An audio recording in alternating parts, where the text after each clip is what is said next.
जंगल एक ऐसी बायोम जिसमें सरवाइव करना माइनक्राफ्ट का सबसे मुश्किल काम है। ये एक ऐसी जगह है जहाँ दिन की रोशनी में भी खतरनाक मॉब स्पॉन होते हैं। एक ऐसी जगह जहाँ कोई विलेज है और ना ही कोई विलेजर, ना ही कोई खाने का पक्का सोर्स, और एनिमल हैं भी तो इतने कम के ढूंढने से भी नहीं मिलेंगे। एक ऐसी बायोम जिसमें रिसोर्सेज तो बहुत हैं, लेकिन एक गलती भी आपकी वर्ल्ड को हमेशा हमेशा के लिए खत्म कर सकती है। तो क्या मैं सरवाइव कर पाऊंगा पूरे 100 दिन इस जंगल बायोम में? जानने के लिए स्टार्ट करते हैं इस एडवेंचर भरी जर्नी को।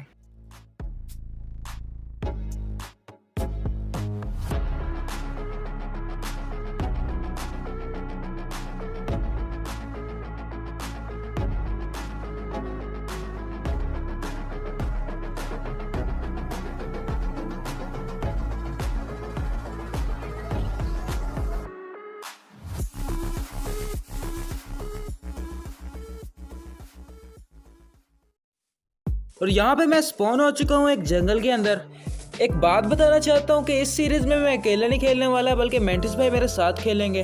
डे 1 तो बस हमने इधर उधर घूमते हुए गुजार दिया और यहाँ पे रात भी हो गई है। मॉब से बचते बचाते हमने किसी तरह डे 1 की नाइट को तो गुजार लिया। अभी आप लोग सोच रहे होंगे कि मैं आखिर जा कहाँ रहा हूँ। तो मैं घर बनाने के लिए और अपनी बेस बनाने के लिए कोई अच्छी सी जगह तलाश कर रहा हूँ, और मेंटिस भाई मेरे आसपास ही हैं। काफ़ी ज़्यादा चलने, कुछ ख़तरनाक चीज़ें देखने और कई मासूम जानवरों का खून बहाने के बाद फाइनली मुझे एक ऐसी जगह मिल गई जहां मैं अपना घर बना सकता था। बेड और क्राफ्टिंग टेबल को रखने के बाद मैं स्टोन की माइनिंग के लिए चला गया। स्टोन कलेक्ट होने के बाद मैं वापस घर आया और डे 3 की नाइट को पहली बार सुकून के साथ सोया। डे 4, 5 और 6 में हमने थोड़ी सी फार्मिंग की और फिर हम चले गए केविंग के लिए, क्योंकि हमें चाहिए थी काफ़ी ज़्यादा resources such as coal and iron. काफ़ी ज़्यादा ढूंढने के बाद फाइनली हमें एक बहुत बड़ी केव मिल गई थी, और ये एक लश केव थी। यहाँ पर हमें 2 ज़ॉम्बी विलेजर्स भी मिले थे, लेकिन हमने इन्हें मार दिया। उसके बाद हमने काफ़ी ज़्यादा रिसोर्सेज कलेक्ट की।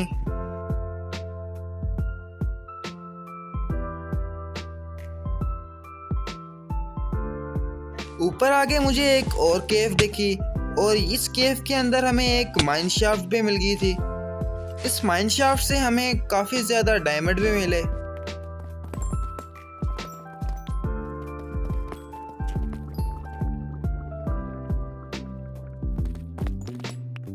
डे 9 को फाइनली मैं किसी न किसी तरह से घर पहुंचा और अपना सारा सामान मैंने चेस्ट में रखा। इस केव ट्रिप में मुझे टोटल 14 डायमंड्स मिले थे।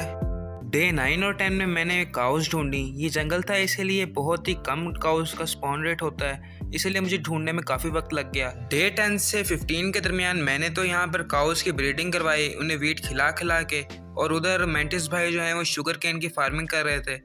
अब आप लोग सोच रहे होंगे कि ये शुगर कैन की फार्मिंग और यहाँ पर काउस की ब्रीडिंग का क्या चक्कर है। तो हमारा ये प्लान है कि हम यहाँ पर एन्चेंटमेंट टेबल बनाएंगे सबसे पहले। उसके लिए हमें बुक शेल्फ्स चाहिए, जिनके लिए हमें बुक्स चाहिए, और बुक्स के लिए हमें पेपर चाहिए, और पेपर के साथ हमें थोड़ी सी लेदर भी चाहिए। तो इसलिए हमने काउस की ब्रीडिंग करवाई है और शुगर केन की फार्मिंग की है। एन्चेंटमेंट टेबल लेने के बाद हम वहाँ से फॉर्चून 3 लगाएंगे पिकेक्स पे और डायमंड की माइनिंग पे जाएंगे। तो इस तरह हमें डायमंड काफ़ी जल्दी मिल जाएंगे। अबे जल्दी बोल, कल सुबह पनवेल निकलना है। एन्चेंटमेंट टेबल कंप्लीट करने के बाद हम ओशन की तलाश में निकल गए, और ओशन मिलते ही हमने यहाँ से केल्प जमा की। वो इसलिए क्योंकि हम इसे स्मोकर में जला के एक तगड़ी किस्म का एक्सपी फार्म बनाने वाले थे। केल्प जमा करने के बाद मैं इधर उधर घूमता रहा ताकि मुझे घर मिल जाए। फाइनली डे 18 पर मुझे अपनी बेस मिल गई। तो गाइस, ओशन में जाते वक्त मुझे एक पैरट मिला था। वो बहुत प्यारा था और मैंने उसे टेम कर लिया। जिस वक्त मैं ओशन के अंदर केल्प कलेक्ट कर रहा था, तो वो पानी के अंदर ज़्यादा देर रहने की वजह से मर गया और अपने फीदर छोड़ गया। तो मैंने सोचा कि क्यों ना इस फ्री वक्त में मैं उसके लिए एक ग्रेवी बना दूं। ये डे 20 था और हमारा स्मोकर 10 स्टैक केल्प जला चुका था, और हमने इसे एक्सपी ले लेके अपनी पिकेक्स पर एन्चेंटमेंट लगा ली थी। मेरे पास 2 पिकेक्स थे, एक पे फॉर्चून 2 के साथ अनब्रेकिंग 3 और एफिशिएंसी 3 थी और दूसरे पर फॉर्चून 2 थी और इस तरह मैंने इन दोनों को मर्ज करके एक अच्छी पिकेक्स बना ली और डे 20 की नाइट में सो गया।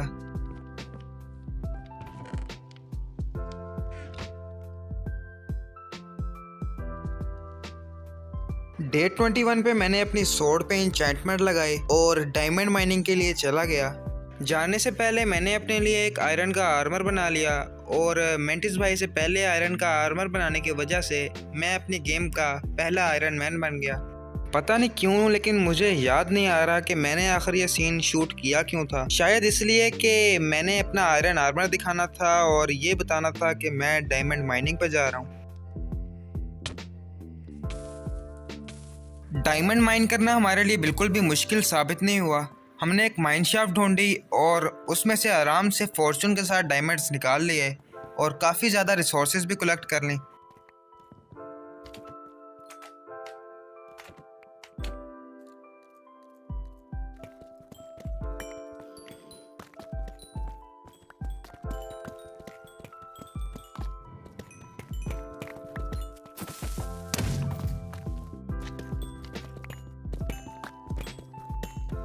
ये डे 25 था और हम अपने अपने डायमंड माइन करके घर को पहुंच गए और डे 25 की रात को आराम से बेड पर जाकर सो गए। डे 26 पर मैंने उठ के सबसे पहले फार्मिंग की और फिर अपने लिए एक डायमंड आर्मर बनाया। ये डे 27 था और फाइनली हम अपनी गेम की एक और अचीवमेंट को पूरा करते हुए अपना डायमंड आर्मर बना चुके थे। And this time was to make my own house. तो डे 27 और 40 के दरमियान मैंने अपनी बेस बनाने का काम शुरू कर दिया। सबसे पहले मैंने एक अच्छी सी जगह को तलाश करके उसे प्लान किया। देखो भाई, सिनेमैटिक्स तो मैं आप लोगों को दिखा नहीं सकता। वजह यह है कि मैं खेलता हूँ माइनक्राफ्ट पॉकेट एडिशन। यहाँ पे सिनेमैटिक्स चलते भी हैं तो वो बराए नाम चलते हैं, क्योंकि क्रिएटिव करना पड़ता है और उसमें चीट्स डालनी पड़ती हैं। तो हम तो सर्वाइवल में खेल रहे हैं, तो ऐसा करना हमारे लिए मुमकिन नहीं है। लेकिन हाँ, वीडियो के एंड में मैं इस वर्ल्ड की कॉपी बनाकर एक टाइम लैप्स ज़रूर दिखाऊंगा आपको, लेकिन तब तक मैं आपको कोई भी सिनेमैटिक शॉट या फिर टाइम लैप्स नहीं दिखा सकता। घर बनाने के लिए मैंने वुड कलेक्ट की और वही के फिर मैंने घर बनाना शुरू कर दिया।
डे 37 पर मैंने अपने घर के सामने वाले एरिया को थोड़ा सा नेचुरल लुक दिया।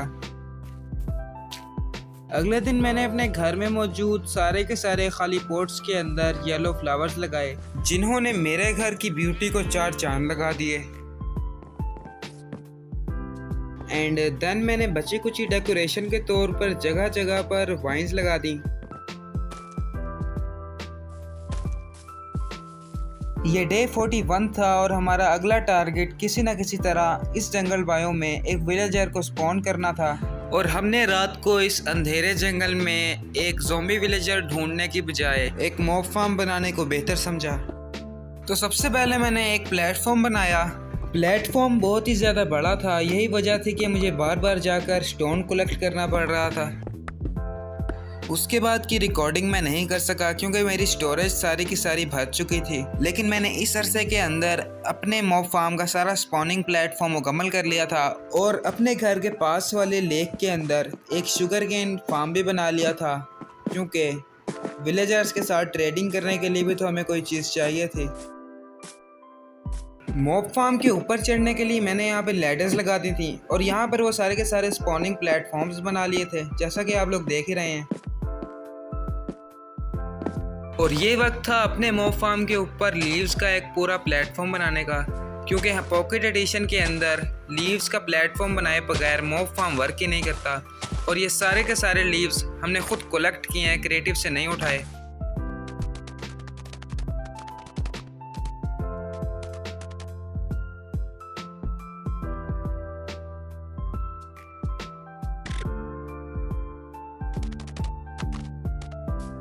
ये डे 44 था और हमारे मॉब फार्म का लीव्स वाला प्लेटफॉर्म मुकम्मल हो चुका था।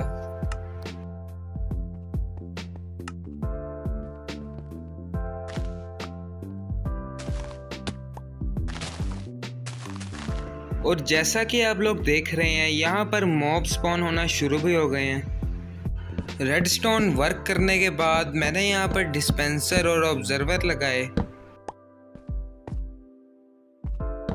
ऑब्जर्वर बनाने के लिए हमें कुछ क्वार्ट्स चाहिए थे, तो मेंटिस भाई ने एक नेदर पोर्टल बनाया और हमने वहां से जाके क्वार्ट्स कलेक्ट किए, और हमारा नेदर का स्पॉन काफ़ी अच्छा था।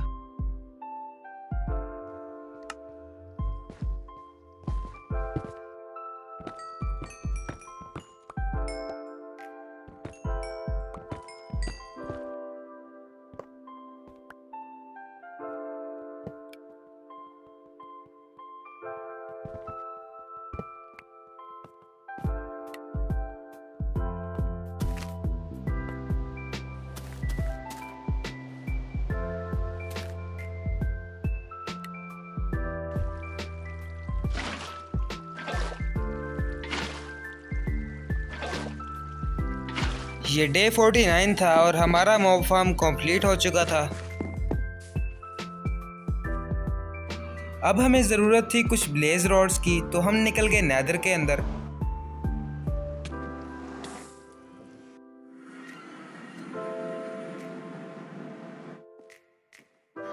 फिर हमने कई ख़तरनाक ब्रिजेस और कई ख़तरनाक लावा पुल पार किए।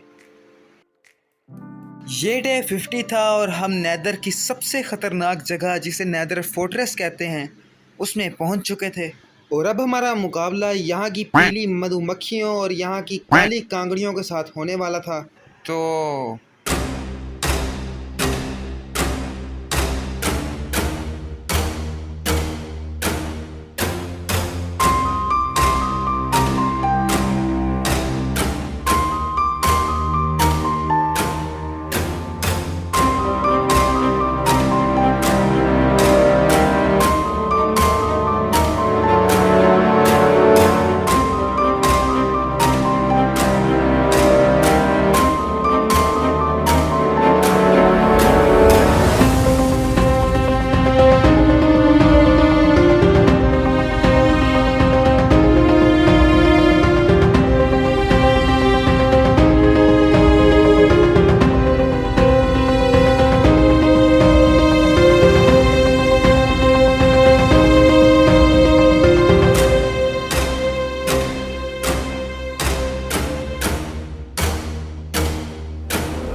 भाई फाइनली मुझे यहाँ पर डे 53 पर 31 ब्लेज रोड के साथ साथ 3 विदर स्केलेटन हेड भी मिल चुके हैं। तो अब मेरा यहाँ पे रुकने का कोई मकसद भी नहीं बनता, तो this is time to go to the overworld.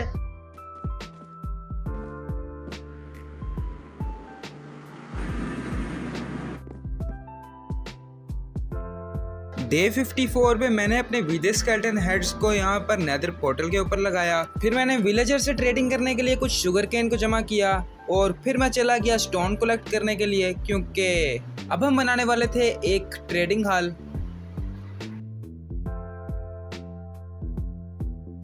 Mantis भाई अभी वुड कलेक्ट कर रहे थे ट्रेडिंग हॉल के लिए, तो इस बीच मैंने सोचा कि क्यों ना मैं अपने घर के रूफ को थोड़ा सा और बेहतर बना लूं, क्योंकि यार ये कुछ ज़्यादा ही अजीब लग रही है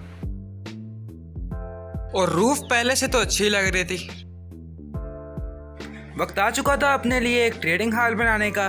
हमारा प्लान 2 विलेजर्स के घर बना के उन्हें दरमियान में लीव्स के साथ जोड़ने का था। फिर हमने पिलर्स खड़े किए और दरमियान में लीव्स लगाए, फिर कहीं फेंस लगाए, कहीं डिजाइन बनाए, तो कहीं लीव्स लगाए, तो कहीं मोसी कबल स्टोन लगाए, फिर कहीं कबल स्टोन्स लगाए, फिर उनके ऊपर वाइन्स लगाए, फिर थोड़े और हमने डिजाइन बनाए, थोड़े डिजाइन और बनाए, फिर काफी ब्यूटीफुल हमने फर्श बनाए, फिर दरमियान वाली जगह पर फेंस लगाए, फिर बेड बनाने के लिए हम बकरियों को घर के अंदर लाए, फिर हम बकरियों को घर के बाहर लाए और घर के अंदर भी हमने कुछ बेड लगाए एंड देन हमने पोशन ऑफ वीकनेस बनाए। फिर मेंटिस भाई ने उस रात ज़ॉम्बी विलेजर मेहमान बनाए, फिर हमने उस पे पोशन फेंक के उसे अपना गुलाम बनाए, फिर गुलाम बना के उसे हम घर के अंदर लाए, फिर मोब फार्म पे AFK करके हमने एक और ज़ॉम्बी विलेजर निकलवाए, फिर मेंटिस भाई क्योर करके उसे फार्म से नीचे लाए, देन उसे भी हम घर के अंदर लाए एंड इसी तरह हमने ये 10 दिन बिताए। ये डे 64 था और अब वक्त आ चुका था अपनी एंड पोर्टल ढूंढने का। तो यहाँ पर मेंटिस भाई ने एंडर आई फेंकी और हम निकल गए एंड पोर्टल की तरफ। अभी आप लोग यही सोच रहे होंगे कि ये आखिर मेंटिस भाई के पास एंडर आई कहाँ से, क्योंकि हमने तो एंडर पर्ल्स कलेक्ट नहीं किए। तो इसका सिंपल सा जवाब ये है कि हमने क्लैरिक के साथ ट्रेड की और उसने अपने लास्ट वाले मास्टर लेवल पर हमें एंडर पर्ल्स दिए और हमने उससे ट्रेड कर लिए और वही के फिर हम निकल गए अपने एंड पोर्टल की तरफ। और कुछ ही देर बाद फाइनली हमें वो विलेज मिल गया जिसके नीचे हमारा एंड पोर्टल था। अरे भाई ये विलेज कहाँ से आ गया? ये तो जंगल बायो में नहीं खेल रहा था। ये चीटिंग है, ये चीटिंग है। अरे भाई पहले सुन तो लिया करो, मैंने कहा था कि मैं जंगल बायो में खेल रहा हूँ, जंगल ओनली वर्ल्ड में नहीं खेल रहा। एक तो तुम लोग भी ना यार। अच्छा सॉरी। एग्जैक्ट जगह पर जाके मैंने नीचे डिग किया और मुझे पता चला कि यहाँ पे स्ट्रॉन्ग होल्ड तो नहीं, अलबत्ता डायमंड जरूर है। काफी देर तक इधर उधर माइन करने के बाद फाइनली मुझे यहाँ पे स्ट्रॉन्ग होल्ड मिल गया था। तो वही के काफ़ी ज़्यादा देर तक इधर उधर घूमने के बाद मैंने एक लाइब्रेरी ढूंढी। काफ़ी ज़्यादा देर तक इस लाइब्रेरी के अंदर इधर उधर घूमने के बाद मैंने और मेंटिस ने एक फैसला किया और उस फैसले पे अमल करने के बाद हमने इस लाइब्रेरी का कुछ ये असर किया। कौन है ये लोग? कहाँ से आते हैं? उसके बाद अगेन हम अपनी एंड पोर्टल की तलाश में इस पूरे स्ट्रॉन्ग होल्ड के अंदर इधर उधर भटकने लगे।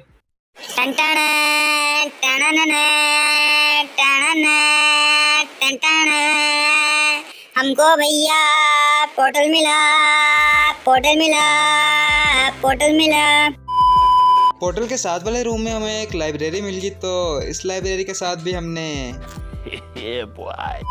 वक्त आ चुका था अपने घर जाने का। तो हमने यहाँ पे पोर्टल के कोऑर्डिनेट्स नोट किए और ऊपर डिग करके हम निकल गए अपने घर की तरफ। यार अभी मैं यहाँ पे घर पहुँच के लाइब्रेरी से मिली हुई किताबें अपनी बैरल में रख रहा था और इतने में मुझे मेंटिस भाई की आवाज आई कि उन्हें मेंडिंग मिल भी चुकी है। फिर मैं भागा वहाँ ट्रेडिंग हॉल में गया और मेंटिस भाई ने बताया कि उन्होंने बस यहाँ पर अभी ये लैंटर्न जो है ये रखे हैं, लैंटर्न बना के, और उन्हें पहली बार में ही यहाँ पर मेंडिंग मिल चुकी है।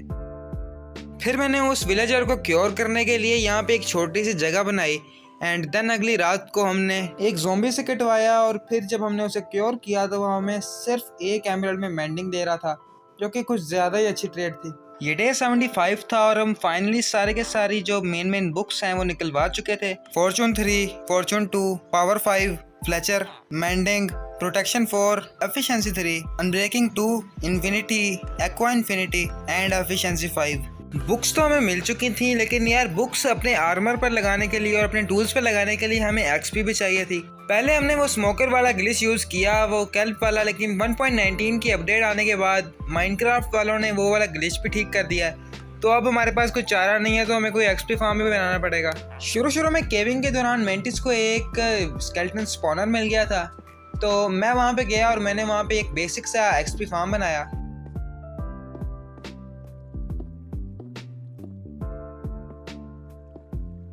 स्केल्टन आने शुरू हो चुके थे तो मैंने यहाँ से भर भर के एक्सपी जमा की और अपना आर्मर रेडी किया।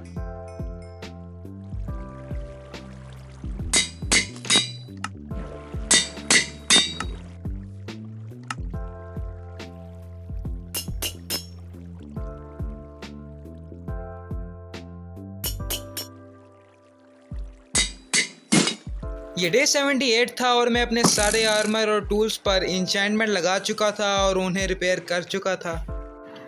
वक्त आ चुका था इस गेम के सबसे बड़े बॉस को यानी कि एंडर ड्रैगन को डिफीट करने का, लेकिन उससे पहले मुझे कुछ वुड की ज़रूरत थी। तो मैं यहाँ पे वुड काटने के लिए एक बड़े दरख्त के ऊपर चढ़ा हुआ था और यहाँ से हमारी सारी क्रिएशन यानी कि सामने ट्रेडिंग हॉल, नीचे शुगर केन फार्म, हमारे घर और हमारा मॉब फार्म सब कुछ दिख रहा था, जो कि काफ़ी अच्छा व्यू था।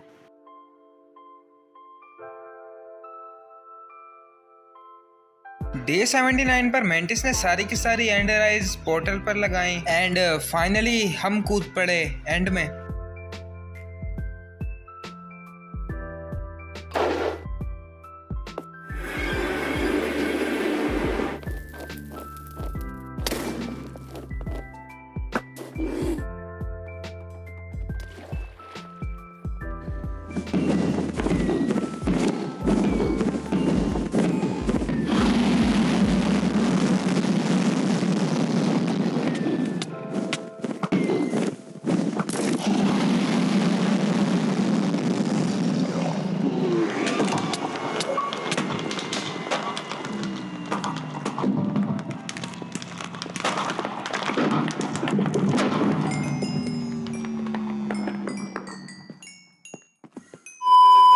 एक्सपी कलेक्ट करने के बाद हमने एंडर पर्ल्स कलेक्ट किए।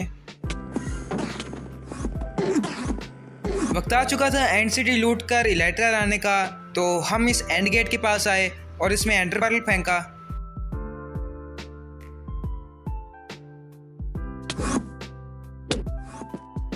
यहाँ पे आने के बाद मुझे पता चला कि यहाँ हमारे स्पॉन के बिल्कुल साथ ही एक एंड सिटी है और इस एंड सिटी के अंदर एक एंड शिप भी है।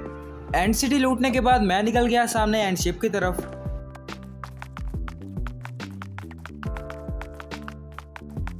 एंड शिप में पहुंचते ही मुझे यहाँ के शल्कर बॉक्स ने अफेक्ट दिया और उड़ा दिया, लेकिन अपने फीदर फालिंग के शूज़ की वजह से मैं बच गया और किसी न किसी तरह से नीचे की तरफ आ गया।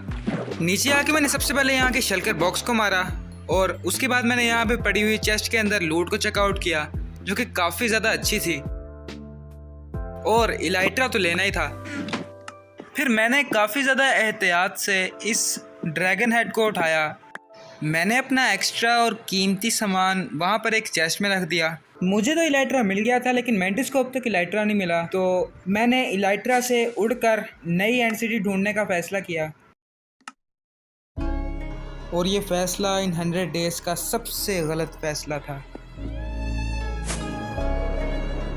जब मैं उड़ा तो मुझे बहुत खुशी महसूस हुई, क्योंकि ऐसा कोई भी काम ख़राब नहीं हुआ था, बल्कि मैं ठीक ठाक जा रहा था आगे। लेकिन आहिस्ता आहिस्ता मेरे वाई कोऑर्डिनेट्स बढ़ते चले गए। वो वक्त भी आया कि जब मेरे कोऑर्डिनेट्स 500 तक जा पहुँचे।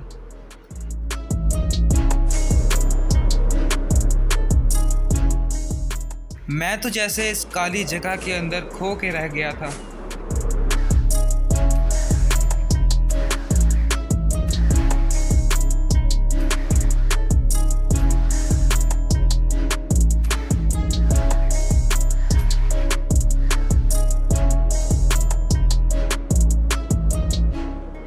कुछ देर बाद जब मुझे ज़मीन दिखी तो मैं बहुत ज़्यादा खुश हो गया। गिरते ही मेरे पे कुछ एंडरमैन्स ने अटैक कर दिया। हद तो ये थी कि जहाँ मैं लैंड हुआ उसके बिल्कुल सामने एंड सिटी भी थी, जिसने मुझे और खुश कर दिया। यहाँ पर मेरे ऊपर एक एंडरमैन ने अटैक किया और मैंने अपनी चेस्ट प्लेट पहन ली, क्योंकि मुझे बहुत ज़्यादा डैमेज हो रहा था। ब्रिज बना के मैं नीचे ना गिर जाऊँ, इसलिए मैंने इलाइट्रा से उड़ने को बेहतर समझा। पता नहीं कैसे, लेकिन मैं बाल बाल बच गया। मुझे लगा कि मुझसे बटन सही तरह दबे नहीं हैं, तो मैंने एक और कोशिश की। हद तो यह है कि मुझे अब तक पता ही नहीं था कि मैंने इलाइट्रा पहना भी हुआ है या नहीं। मैंने अपना लास्ट जंप मारा और अपनी मौत को खुद दावत दी। किस्मत ने मुझे बचने के दो मौके दिए, लेकिन मैंने उन्हें गवा दिया। मेरा इंचेंटेड आर्मर और मेरे इंचेंटेड टूल्स सब कुछ ज़ाया हो चुका था और मेरा इलाइट्रा भी जा चुका था। अगर मैं हार्डकोर वर्ल्ड में खेल रहा होता तो मैं 3-4 सैड लाइन्स और कह के इस वीडियो को यहीं पे एंड कर सकता था, लेकिन क्योंकि मैं एक सर्वाइवल वर्ल्ड में खेल रहा हूँ तो मेरे पास एक मौका था कि मैं अपना सारा आर्मर दोबारा बना के दोबारा इलाइट्रा ला सकता हूँ। यार मेंटिस भाई, मुझसे सैड लाइंस नहीं बोली जा रही। अच्छा ट्रोल, तू एक काम करके तू वो टू वाली मीम लगा दे और उस मीम के बाद तू सैड लाइंस बोलना बंद कर देना, किसी को पता ही नहीं चलेगा। आइडिया तो अच्छा है, चलो लगा देता हूँ। रिस्पॉन होने के बाद मैंने आर्मर पे लगने वाली बुक्स को रेडी किया। देन मेंटिस भाई ने एंड सिटी से मिलने वाले आर्मर्स और टूल्स को मुझे दिया और मैंने उनको डिसएंचेंट करके उन पे दोबारा एंचेंटमेंट लगाई और इस तरह मैंने अपना आर्मर दोबारा रेडी कर लिया। और हाँ, ये कि जिस मेंटिस के लिए इलाइट्रा मैं लेने गया था वो मेरे लिए इलाइट्रा लेके आ गया।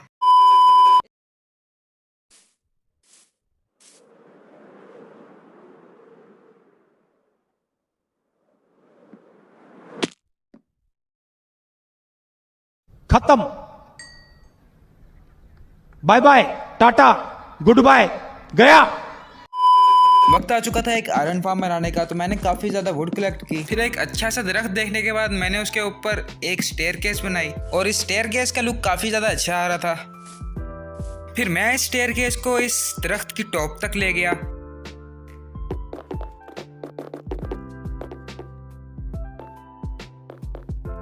ये डे 86 था और फाइनली हमारी स्टेयरकेस बन चुकी थी, जो कि काफ़ी ज़्यादा प्यारी लग रही थी।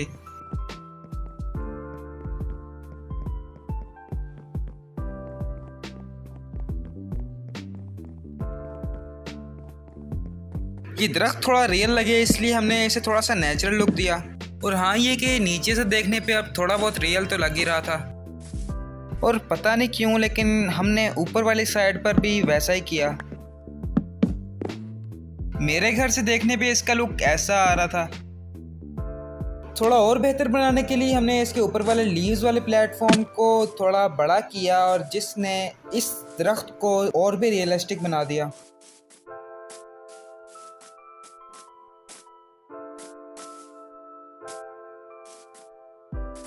देन हमने ऊपर वाली साइड पर एक प्लेटफॉर्म बनाया। जो आयरन फार्म हम बना रहे थे, हकीकत तो ये है कि उसका हमें भी नहीं पता था कि वो कैसे बनना है और वो कैसा लगेगा, उसका लुक क्या होगा। हम बनाते गए और आयरन फार्म बनता गया।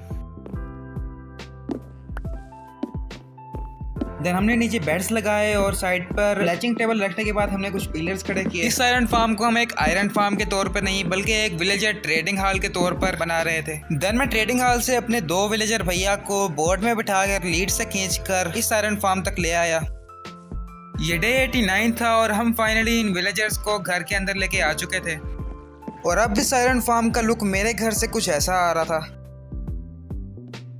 20 विलेजर्स पूरे होने के बाद हम ऊपर एक ज़ॉम्बी को लाए और उस ज़ॉम्बी के आते ही पहला आयरन गोलम स्पॉन भी हो गया। हमारे लिए बहुत खुशी की बात थी क्योंकि आयरन फार्म का हमारा अपना डिज़ाइन काम कर रहा था। आयरन फार्म बनाने के बाद हमने केव्स में आके मॉस ब्लॉक्स की फार्मिंग की क्योंकि हमें मॉस कारपेट्स चाहिए थे। उसके बाद हमने हर 20 ब्लॉक के वक्फे पे एक टॉर्च लगाई और टॉर्च के ऊपर मॉस कारपेट लगाया जो कि डेट के साथ काफ़ी मैच कर रहा था। ये सब हम इसीलिए कर रहे थे ताकि हमारे रीजन के अंदर, हमारे इस जंगल के रीजन के अंदर मॉब स्पॉन ना हो। आयरन फार्म के ऊपर वाले हिस्से को भी अच्छा लुक देने के लिए हमने वहाँ पर एक रूफ बनाई और ये रूफ बहुत ज़्यादा प्यारी लग रही थी।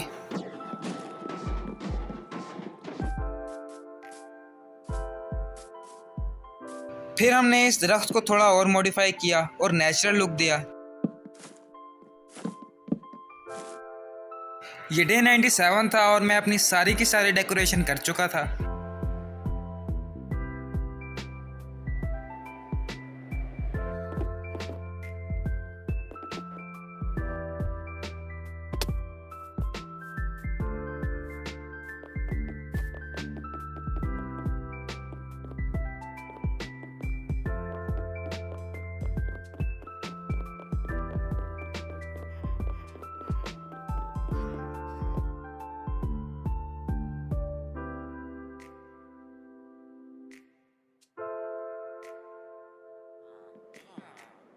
डेकोरेशन करने के बाद हमने अपना जायंट मॉब फार्म तोड़ दिया, वो इसलिए क्योंकि ये मॉब फार्म हमारे इस जंगल की लुक को बर्बाद कर रहा था। और इस जायंट मॉब फार्म की बाकियात को हमने इन 2 चेस्ट्स के अंदर महफूज कर लिया।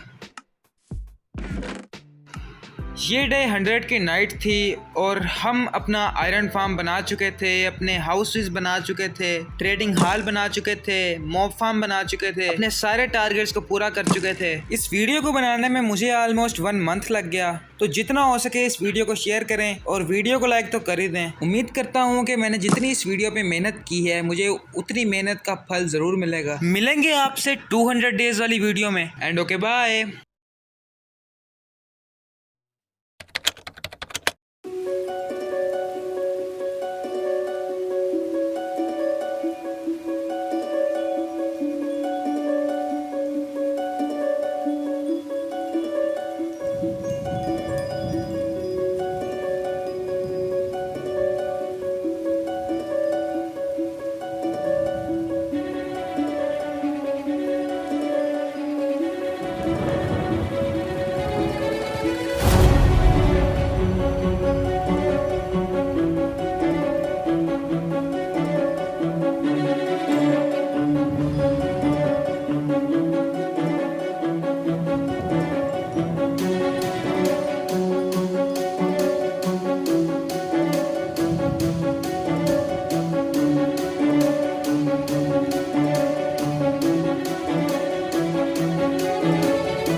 यार मेंटिस भाई, वैसे हम वेदर को मारना तो भूल ही गए।